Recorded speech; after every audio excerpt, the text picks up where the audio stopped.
আসসালামু আলাইকুম। ওয়ালাইকুম আসসালাম রহমতুল্লাহ বারাকাতুহু।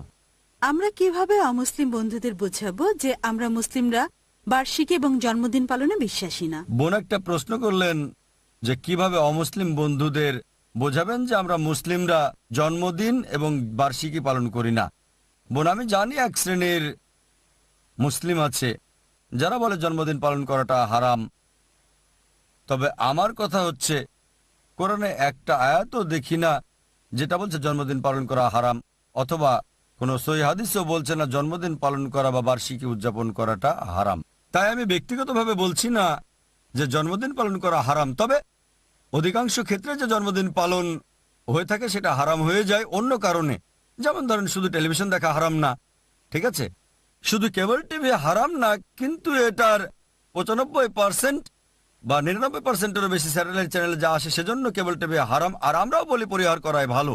সুতরাং শুধু টেলিভিশন দেখা হারাম না, যদি খুব সাবধান থাকেন আর দেখতে হবে সঠিক ব্যবহার হচ্ছে কিনা, সেক্ষেত্রে হারাম হতে পারে। তবে স্বাভাবিক যে নিয়ম আছে তা যদি দেখেন, অধিকাংশ জন্মদিন উৎসব হিসেবে যেগুলো পালন হচ্ছে এগুলো হারাম। যেমন ধরুন, জন্মদিন হোক সেটা বুদ্ধের বা শ্রীকৃষ্ণের জন্মদিন, হারাম কারণ এটা মূর্তি পূজার দিকে ধাবিত করে। তাই জন্মদিন পালন করা, হোক সেটা তথাকথিত দেবতাদের অথবা হোক সেটা নবীদের, কারণ তাদের বলবেন যে আমাদের কেবল এক আল্লাহর উপাসনা করতে হবে, আর ঈশ্বরের কোনো জন্মদিন নেই। যদি ঈশ্বরের জন্মদিন থাকে তার মানে উৎপত্তি হয়েছে, তাকে সৃষ্টি করা হয়েছে, এটা যথেষ্ট। তাই যদি কোনো বিশেষ ব্যক্তির শ্রদ্ধা দেখাতে জন্মদিন পালন করেন, এটা মূর্তি পূজার দিকে নিয়ে যায়। আর একমাত্র এই পৃথিবীতে আল্লাহ সুবহানাহু ওয়া তাআলার ইবাদত করতে হবে।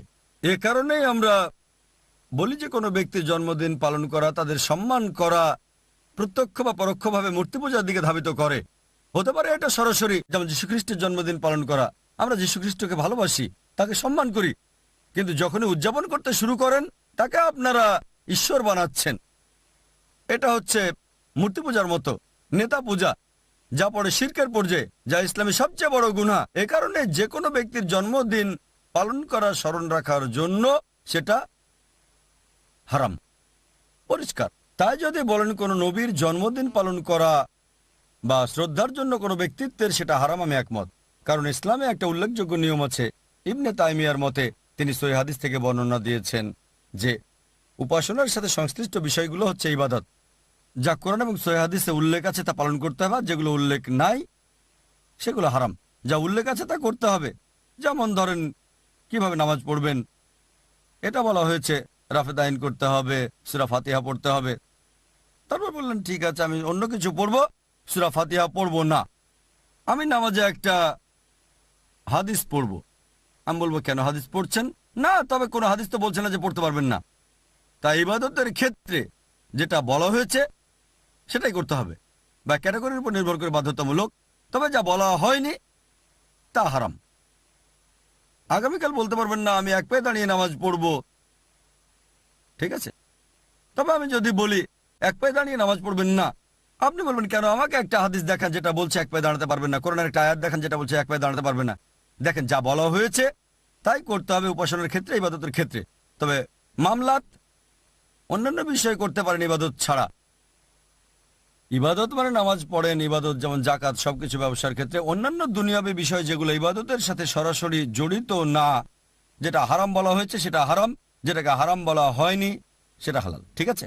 কোরআন এবং সহিহ হাদিসে যেটাকে হারাম বলা হয়েছে সেটা হারাম। যেটা উল্লেখ করা হয়নি হতে পারে মাকরু ক্যাটাগরি, মুবাহ ক্যাটাগরি, মুস্তাহাব বা ফরজ, বা হালাল ক্যাটাগরির হতে পারে। যেমন ধরেন, কোরআন বলছে শুকর খাওয়া হারাম, মদপান করা হারাম। খাবার যেগুলো কোরআন হাদিসে হারাম বলা হয়েছে সেগুলো হারাম, অন্যান্য সব হালাল। খুব সহজ। আমের কথা কোরআনে বলা হয়নি যে এটা খেতে পারবেন না, উল্লেখ করা আছে না? সহিহ হাদিসে উল্লেখ আছে না? ও এটার উল্লেখ নাই তার মানে হারাম না। উল্লেখ নাই মানে হচ্ছে মুবাহ, ঐচ্ছিক। হালাল, হালালের ক্ষেত্রে হতে পারে মুবাহ, মুবাহ মানে ঐচ্ছিক। এটা মুস্তাহাব হতে পারে, ফরজ হতে পারে। যদি ফরজ হিসেবে উল্লেখ না থাকে তাহলে ফরজ না।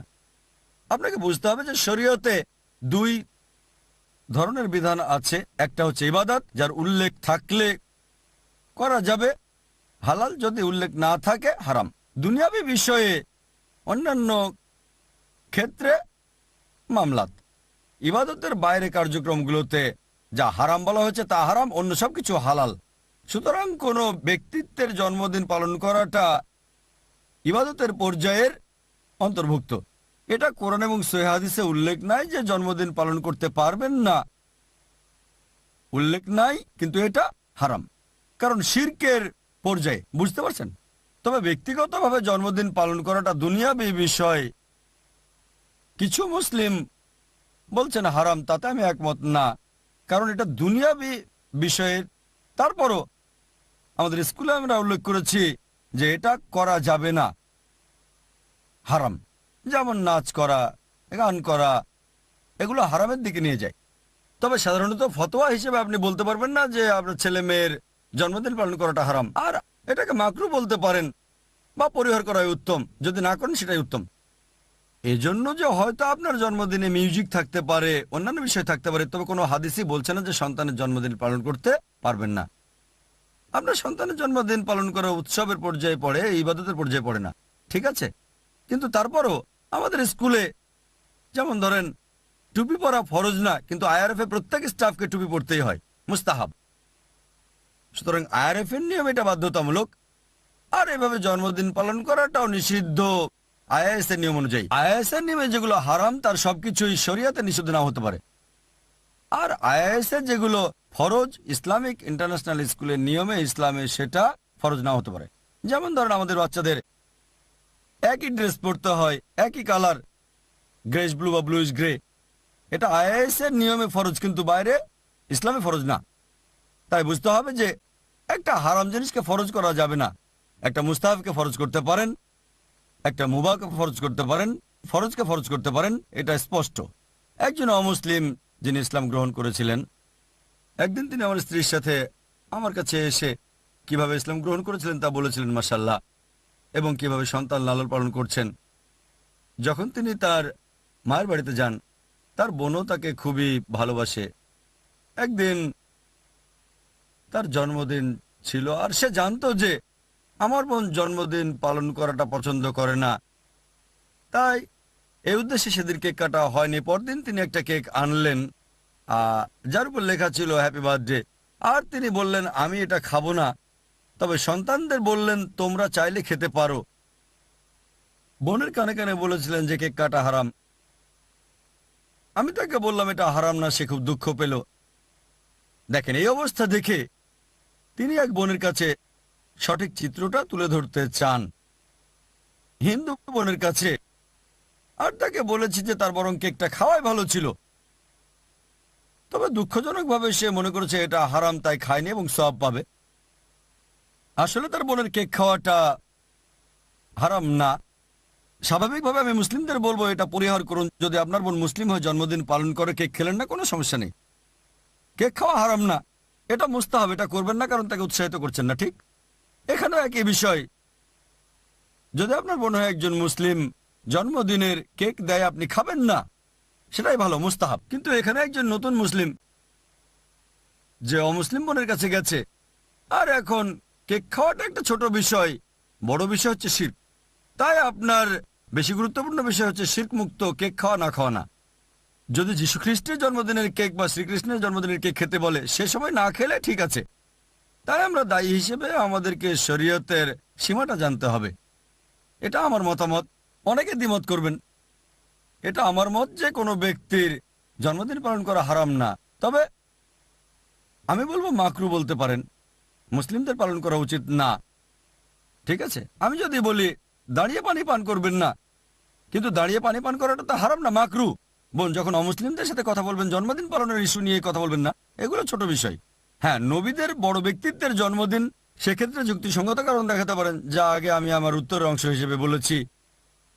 তবে কারো ব্যক্তিগত জন্মদিন সেটা ছোট বিষয়। হ্যাঁ, আপনি বলতে পারেন তোমাদের জন্মদিন উৎসবে মিউজিক থাকে, ডান্সিং থাকে, লোকজন নোংরা কাপড় পরে, এগুলো তুলে ধরবেন। কেবল ছোট একটা বিষয় তুলে আনবেন না। মুসলিম হিসেবে আপনি অমুসলিমকে দাওয়া দিচ্ছেন, গুরুত্বপূর্ণ বিষয়গুলো তাকে বোঝানোর চেষ্টা করেন, অথবা যে বিষয়গুলো ছোট কিন্তু খুবই ন্যায়সঙ্গত, যুক্তিসঙ্গত, যেগুলো আসল বিষয়টা বোঝার ব্যাপারে সাহায্য করবে, যেমন মদ পান না করা, এগুলো ছোট বিষয় যা দিয়ে লোকজন ইসলামকে আক্রমণ করে।